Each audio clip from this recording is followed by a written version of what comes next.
আলহামদুলিল্লাহ খুব ভালো। ভাই যদি স্পেশালি বোলিং নিয়ে আসলে কতটা খুশি ভাইয়া? হ্যাঁ আলহামদুলিল্লাহ। শুধু এই যে যদি রেজওয়ানের আউটটা নিয়ে বলি কেমন লাগছে আসলে নাহিদের প্রিন্সিপাল? হ্যাঁ অবশ্যই খুব ভালো লাগছে।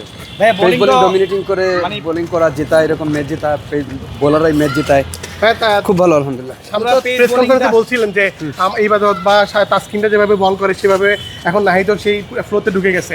এই যে জুনিয়র একদম জুনিয়র যখন ছোট ভাই থাকে তখন তাকে কিভাবে গাইড করা হয়? বা অবশ্যই দেখেন এটা আমাদের একটা পেস বোলারদের মধ্যে হেলদি একটা কম্পিটিশন চলতেছে, খুব ভালো।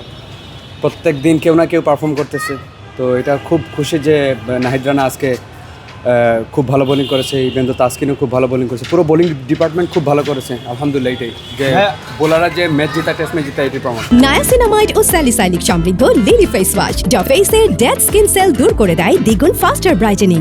হ্যাঁ ওভারঅল আপনি অনেক জোরে বোলিং করেছেন আসলে, যদিও উইকেট তেমনটা পাননি, কিন্তু আপনার বোলিংটা আপনি কতটুকু খুশি? অবশ্যই দেখেন আলহামদুলিল্লাহ, সবচেয়ে বড় জিনিস হচ্ছে এত বড় একটা সার্জারির পরে আসা খেলাটাও এটা একটা অ্যাচিভমেন্ট। সো আমার কাছে মনে হয় আলহামদুলিল্লাহ যে রিদমে ফিরতে পারছি।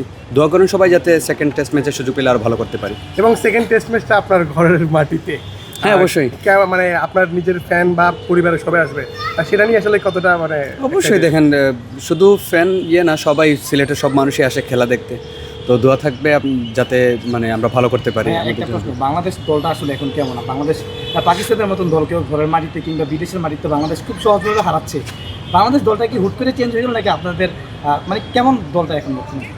আপনার কাছে কি মনে হয়? অনেক পরিশ্রম করে আমরা এই জায়গায় এসেছি, আর পাকিস্তানের মতো টিমকে আমরা আমাদের মাটিতে হারানো, ইভেন তো ডমিনেট করে হারানো, পুরো 5টা দিন আমরা ডমিনেট করেছি, তো এটা আলহামদুলিল্লাহ আমাদের লাস্ট 2 মাস যে আমরা এত কষ্ট করেছি তারই ফল। সো আসলে কষ্টটা কেউই দেখে না, সবাই শুধু রেজাল্টটাই দেখে।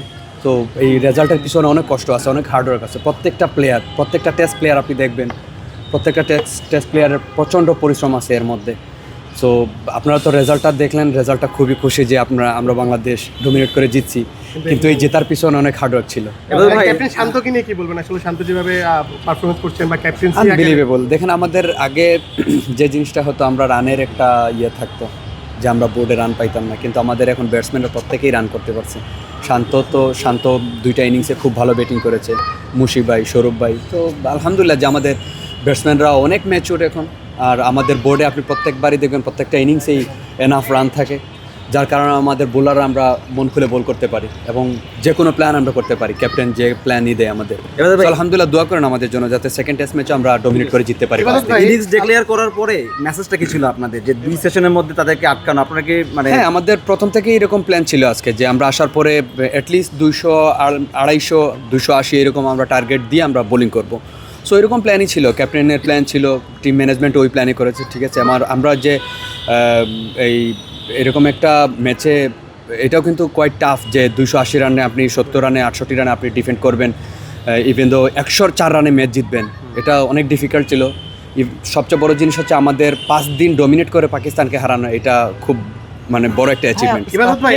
পিচটা যদি একটু বলতে চাই যে বাংলাদেশ 5ম দিনে আসলে পেসাররা আসলে ম্যাচটা জিতালো, যেটা আমরা আগে অস্ট্রেলিয়া, ইংল্যান্ডের মতো দলগুলোতে দেখতাম। এজ এ পেসার পিচটা দেখে আপনার আসলে অনুভূতিটা? অবশ্যই দেখেন পিচটা যে তো খারাপ ছিল তা কিন্তু না, খুব সুন্দর বল ব্যাটে আসতেছিল, কিন্তু সবচেয়ে বড় জিনিস হচ্ছে আমরা ধৈর্য ধরে বোলিং করে গেছি এবং প্রত্যেকটা স্পেলই আমাদের বোলিং ডিপার্টমেন্ট থেকে সবাই যখন বোল করেছে এক্স্যাক্টলি আমরা প্ল্যান অনুযায়ী বোলিং করেছি, যার কারণে আমরা 104 রানের আমরা ওদেরকে 5 দিন ডমিনেট করে আমরা জিততে পেরেছি। Thank you so much.